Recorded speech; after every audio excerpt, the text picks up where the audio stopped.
perdido, mas o Senhor está olhando para mim e para você nesta noite, está dizendo: deixa eu começar a reconstruir algumas coisas que se perdeu no decorrer deste ano, deixa eu começar a reconstruir algumas coisas que lá atrás tinha sobre a sua vida, que lá atrás estava sobre você, mas hoje não está mais, e o Senhor está dizendo: deixa eu reconstruir sobre você, deixa eu fazer de novo.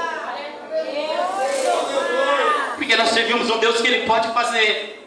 Eu creio nisso. E muitas vezes é este crer que vai mudar. Mas para nós entendermos, né, essa palavra do profeta Ageu, a qual ele vai falar sobre a reconstrução do templo. E ele fala para nós reconstruirmos o nosso templo.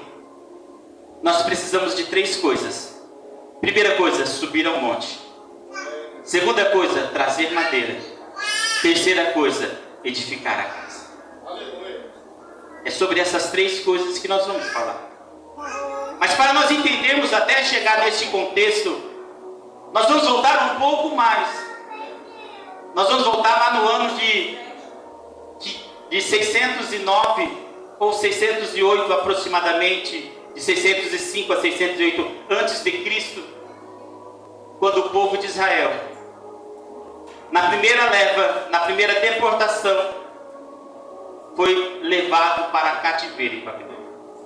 Ou seja, o povo perdeu a sua casa, perdeu o seu templo, perdeu a sua terra, e ele estava cativo em outro lugar.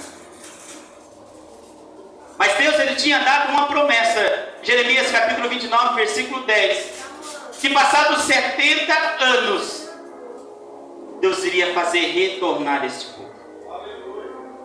Iria fazer o povo voltar para a sua terra. E entenda que aproximadamente no ano 538 a 539 a.C., o Império Babilônico ele cai. E surge-se um novo rei, Ciro, o rei dos Medos e dos Persas. Derrota. E então ele, em Esdras capítulo 1, versículo 3 em diante, vai falar que no primeiro ano do seu reinado, Ciro ele faz uma proclamação pública para ser vinculada em todas as províncias a qual ele dominava, cerca de 120. Ele dá essa proclamação, ele diz: olha, o Senhor tem me dado todo este reino, e ele me encarregou de construir um templo para ele lá em Jerusalém. Então todos que estão aqui, que adorem a este Deus e querem retornar para Jerusalém, estão livres para retornar. Mas estão encarregados de construir ou reconstruir um templo para mim lá em Jerusalém. E era uma promessa, ou seja, para se cumprir o que Jeremias havia falado. Entenda uma coisa: o nosso Deus, ele não é homem para que minta, e nem filho do homem para que se arrependa. Diria ele, não faria; falaria ele, não confirmaria. Está lá em Números 23, 19. Então tudo que Deus ele promete, ele cumpre. E ele cumpriu na vida daquele povo. Ele disse: olha, vocês estão livres. Mas tinha um porquê.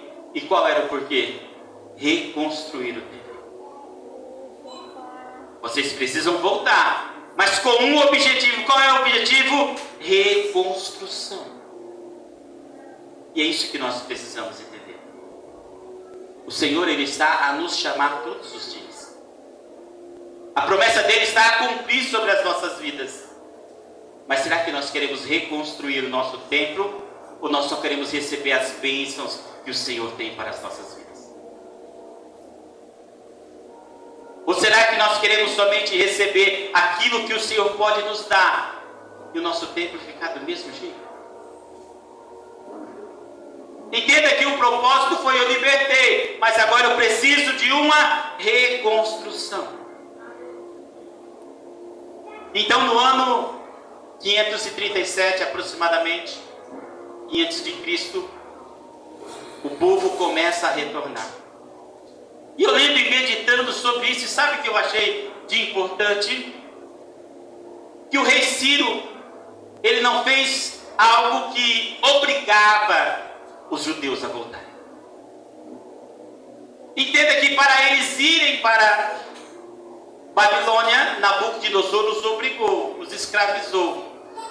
Mas quando se levanta Ciro e fala, quem quiser ir pode voltar. Então não era uma obrigação de voltar, era quem queria.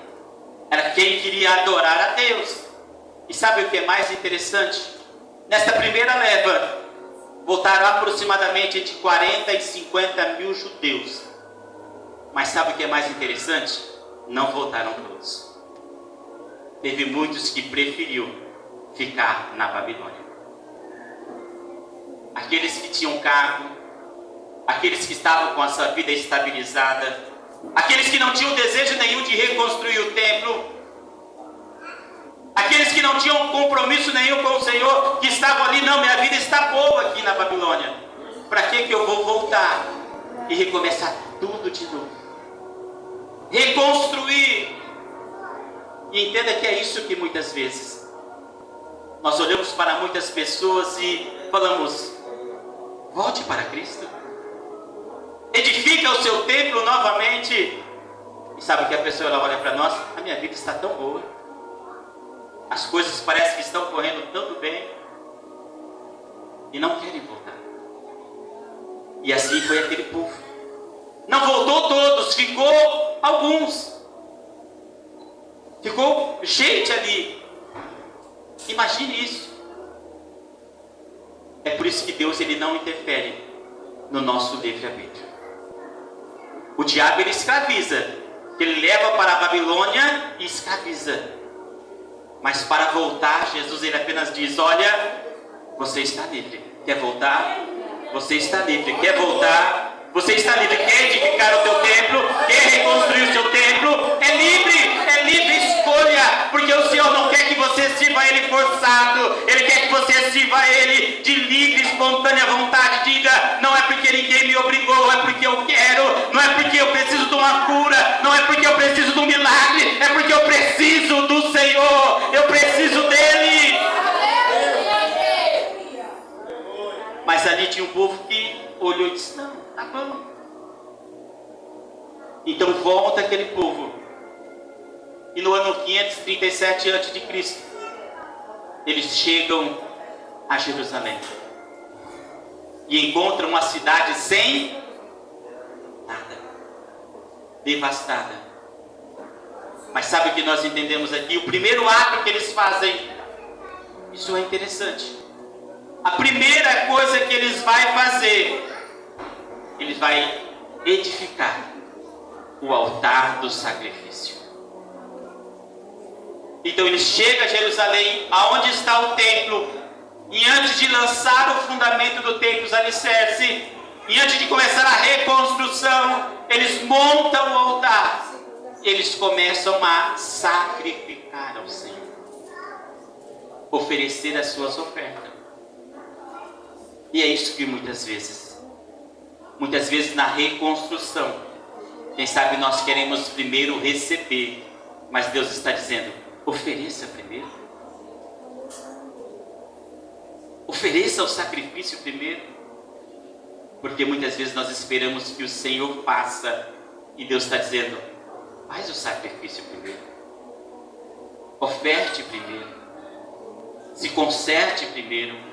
Se coloque na presença primeiro. Então o que eles fazem? Montam aquele altar. E a Bíblia vai dizer, a partir de Esdras capítulo 3, que no segundo ano que eles voltaram de Babilônia, no ano aproximadamente 536 a 535, eles começam a fundar o alicerce do templo, a base.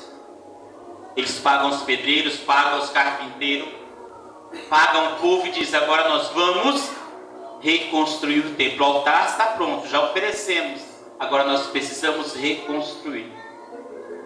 E eles lançam os alicerces e começa a reconstrução. Só que aí o inimigo ele começa a entrar. Porque o inimigo de nossas almas, ele não quer que nós reconstruímos o templo. Ele quer que nós vivemos de qualquer jeito. Oferecemos a Deus qualquer coisa. O inimigo vai dizer assim, tá bom. Mas opa, agora então começaram a reconstruir. E o inimigo então ele se levanta. No ano 535 a.C., aproximadamente, e começa a colocar impedimento. Começa a colocar barreira. E sabe o que acontece? Depois que eles fundaram o alicerce, a obra do templo é parada. Ou seja, eles voltaram com um propósito, voltaram com um objetivo. Mas no primeiro impedimento, na primeira barreira, a obra para. O templo não vai mais ser reconstruído. Ou seja, parou a obra. E é isso que o inimigo ele faz, irmãos. Quando você diz assim, eu vou começar a orar, agora eu vou começar a ler a palavra, agora eu vou começar a me dedicar, agora eu vou começar a ir na igreja, agora eu vou começar a reconstruir o meu templo de novo. O inimigo ele se levanta de todos os lados para colocar barreira e para colocar impedimento. Sabe por quê? Para ver se você para a reconstrução. Porque o objetivo dele é fazer você parar. Porque depois que você estiver reconstruído, você vai olhar para o inimigo e vai dizer, em nome de Jesus, caia por terra. Depois que estiver reconstruído, você vai conseguir resistir ao diabo e ele fugir de você. Mas enquanto está em reconstrução, ele quer o que? Fazer você parar. E parou a reconstrução do templo. No ano 535 aproximadamente antes de Cristo, para. Só que sabe o que é interessante que você começa a analisar? A reconstrução do templo parou. Mas só que eles não pararam de edificar a casa deles. Aleluia. Eles não pararam de cultivar a figueira, a videira. Eles não pararam de plantar os seus mantimentos. Eles não pararam de reconstruir a sua vida. Só que daí o inimigo não queria mais os impedir. Porque o propósito dele era não reconstruir o templo. E muitas vezes não é assim. Queremos reconstruir, queremos nos dedicar, queremos fazer, queremos nos colocar e de repente acontece impedimento. Fala, eu vou tocar a minha vida mesmo, vou arrumar um serviço, se der para ir para a igreja o dia que der eu vou. Se não der também eu não vou, fico em casa. Tem muito impedimento, tem muita barreira, parece que tem tanta coisa. Então eu decido tocar a minha vida e não reconstruir o meu templo. Isso não quer dizer que eu não sinta a presença de Deus de vez em quando. Que eu não busque a Ele. Mas o meu templo ainda não está reconstruído. Ainda falta alguma coisa. E o povo decidiu tocar a sua vida. E sabe quanto tempo esse passando? Se passaram aproximadamente 15 anos. Olha, o povo subiu para reconstruir o templo. E o inimigo se levantou. E ninguém nem mais olhou para o templo. Deixou lá. E nesse período, aproximadamente, passaram-se 15 anos. Passou anos. Sabe o que eu entendo aqui? Muitas vezes nós não vemos os anos passar, né? Precisamos tocar a nossa vida, fazer as nossas coisas. E olha que nós daí passou 1, passou 2, passou 3, passou 4. E daí nós olhamos para nós e estamos do mesmo jeito. Quem sabe a vida financeira melhorou um pouco. Quem sabe conquistou algumas coisas. Mas e o templo, como está? E a reconstrução do templo, como está? Então aquele povo estava assim. E aqui é onde nós lemos. Se você ler o livro do profeta Ageu, ele vai começar no capítulo 1.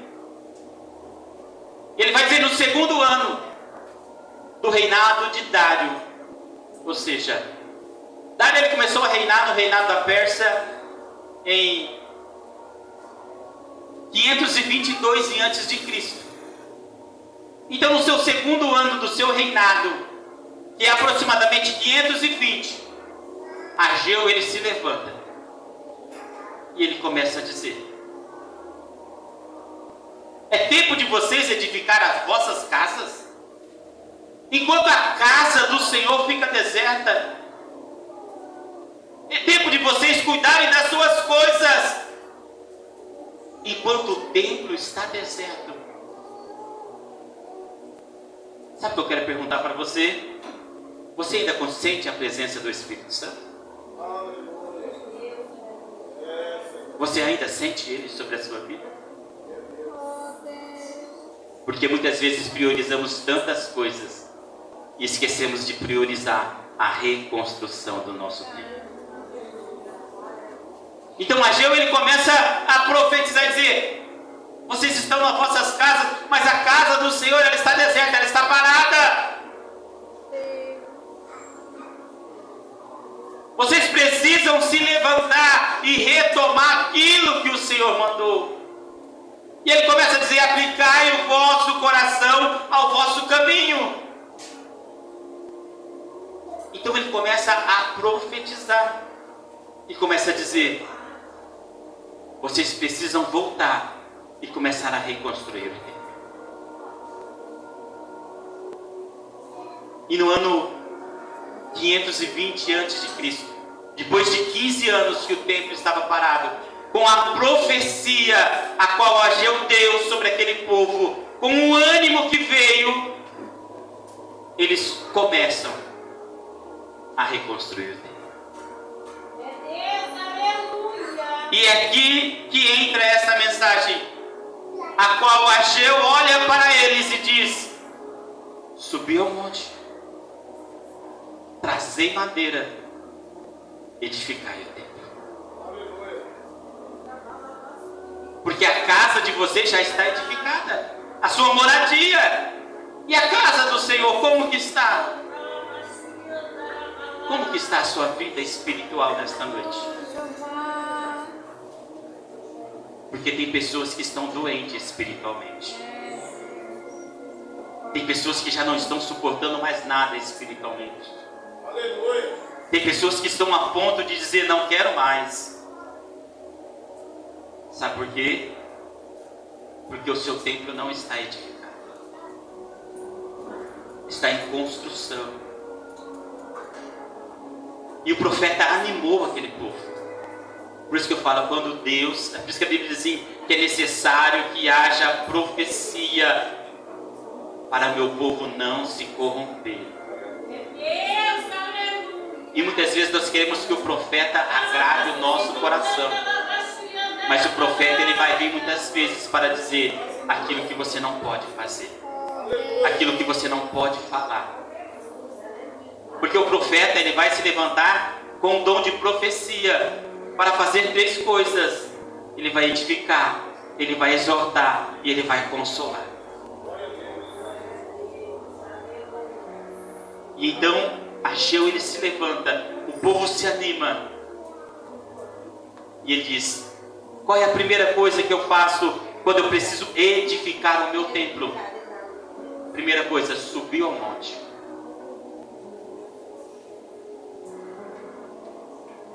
E sabe o que é interessante subir ao monte?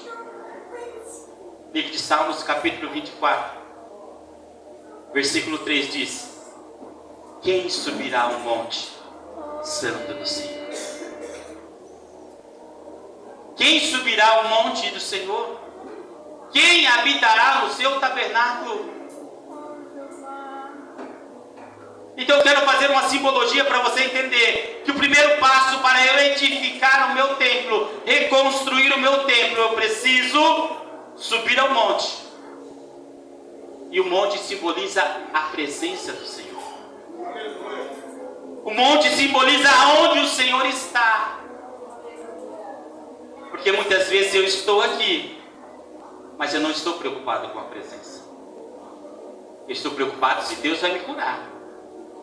Eu estou preocupado se Deus vai resolver os meus problemas. Eu estou preocupado se Deus, ele vai fazer alguma coisa na minha família. Mas eu não estou preocupado com a presença. Então ele diz: quem subirá ao monte? Quem habitará no meu tabernáculo? No versículo 4 ele diz: aquele que é limpos de mão, puro de coração. limpos de mão, puro de coração, e que não se entrega à vaidade, ou à soberba, ou à arrogância. Então entenda que quando Ageu ele diz subiu ao monte, ele está dizendo, olha, o templo ser reconstruído precisa de um passo simples, que é santificação. Aleluia! Por que santificação? Porque em Hebreus capítulo 12, versículo 14 diz que quem sem santificação ninguém verá a Deus. Seguir a paz com todos e a santificação, sem da qual ninguém verá a Deus. Então o que eu entendo que Ageu estava dizendo para o povo, olha, vocês não se santificam mais, vocês não se purificam mais, vocês não estão preocupados com a presença, vocês não querem subir no monte na presença do Senhor. Entenda que quando Deus foi falar com Moisés, Moisés subiu aonde? No monte. Aleluia. O monte simboliza a presença do Senhor. Aonde eu preciso estar, aonde eu preciso me colocar. Mas ele diz, mas quem vai subir? Não é de qualquer jeito, não é de qualquer maneira que nós vamos sentir a presença do Senhor. Não é de qualquer jeito que vamos conseguir ouvir ao Senhor e o Senhor vai falar conosco. Não, mas eu vou no culto e eu ouço a palavra do Senhor, sim. Mas Ele não vai falar como Ele falou com Moisés. Ele não vai falar como Ele falou com Samuel. Ele não vai falar como Ele falou com Elias.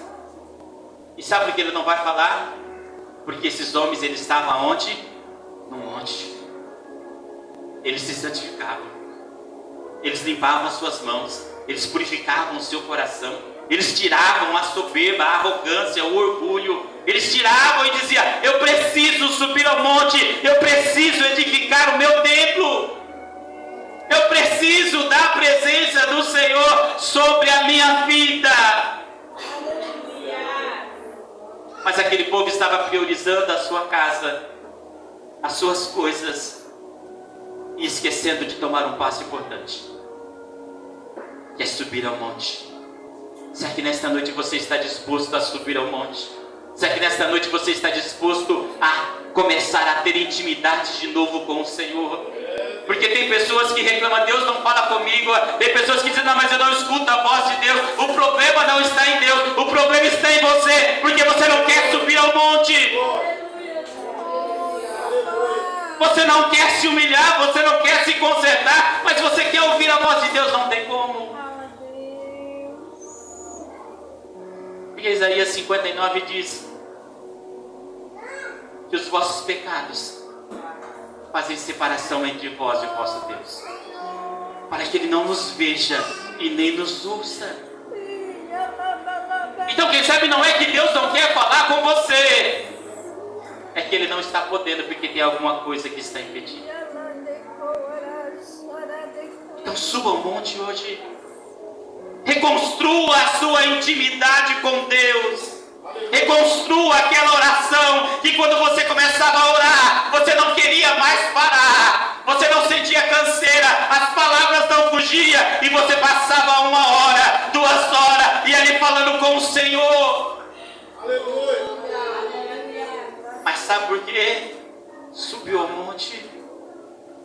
Primeiro passo para que o meu templo seja reconstruído, eu preciso me santificar e recuperar a minha intimidade com Deus. Aleluia. E qual é o segundo passo? Trazei madeira. Este passo, quem sabe, é muito importante. Quando eu leio isso, eu entendo algo importante. Gálatas, capítulo 2, versículo 20. O apóstolo Paulo ele vai começar a dizer: estou crucificado com Cristo. E não vivo mais eu, mas Cristo vive em mim. E a vida que agora eu vivo na carne, eu vivo para o Filho de Deus. Aleluia. Então quando ele está dizendo trazei madeira, sabe qual esta madeira simboliza para nós? a cruz de Cristo. Ou seja, quando eu venho para a presença de Deus, eu recupero a minha intimidade. Eu digo: Deus, eu estou aqui. E o segundo passo, eu preciso me crucificar com Cristo. Eu preciso da cruz de Cristo. Sem madeira não tinha construção do templo. E para simbolizar para nós nesta noite, sem a cruz de Cristo, sem o Calvário, não tinha templo. Não tinha templo. Então, para minha reconstrução, eu tenho que passar por Cristo. E passar por Cristo como? Me crucificando com Ele. Como Paulo diz. Gálatas 2:20. Eu estou crucificado com Cristo. Você acha que você está crucificado com Cristo? Será que a vida que você leva não é mais sua, mas você diz: não vivo mais eu, mas Cristo vive em mim. E a vida que eu vivo na carne, eu vivo para Cristo. Aleluia. A cruz dele está em mim. Eu levo essa cruz. Mateus capítulo 16 e versículo 24. Se alguém quiser vir após mim, tome a sua cruz e siga.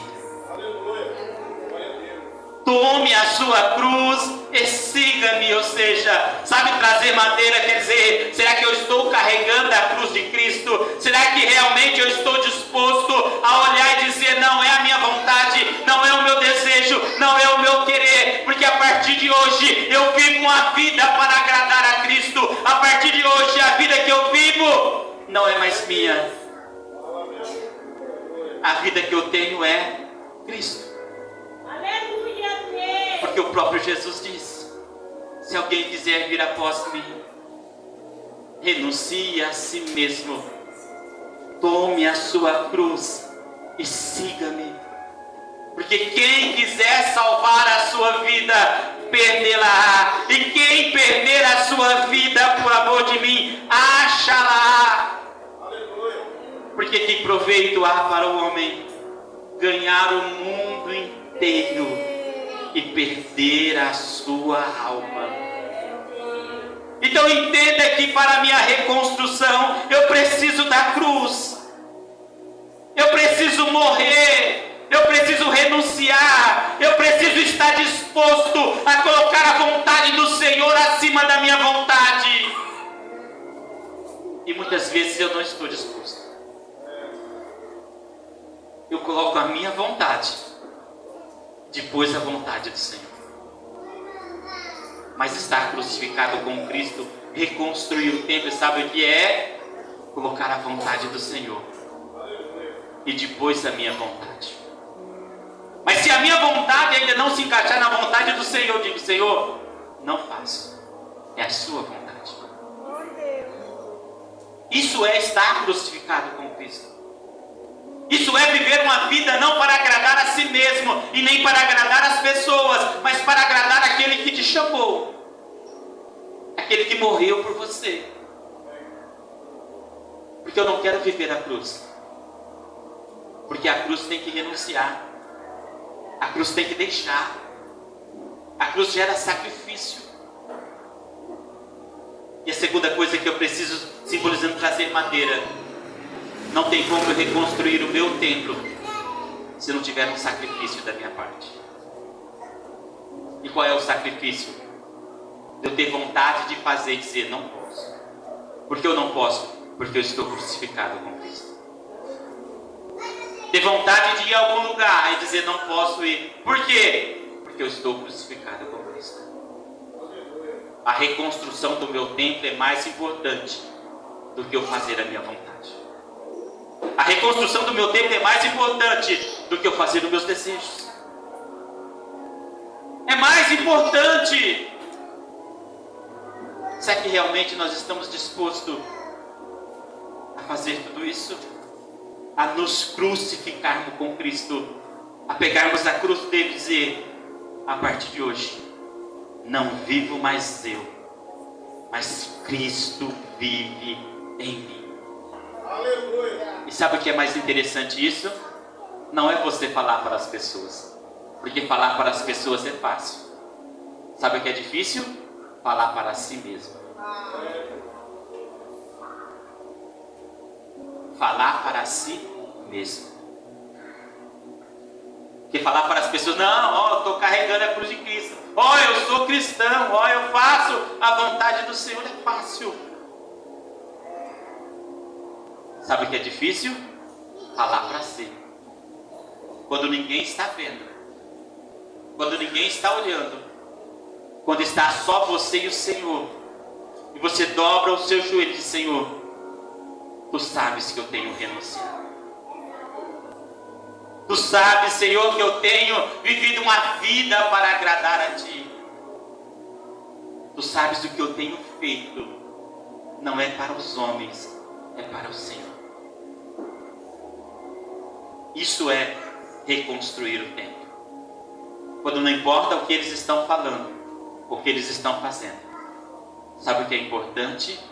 É entre você e a cruz de Cristo.